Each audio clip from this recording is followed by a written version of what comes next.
Vaše veličanstvo, spremni su. Oprostite. Stižem.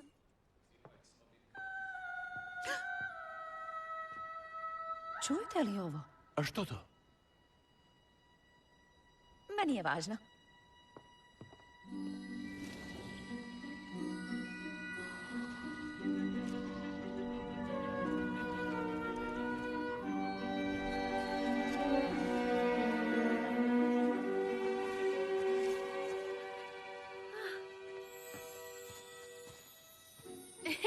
Uživaš u svom novom permafrostu, Olaf? Moj život je savršen, Ana.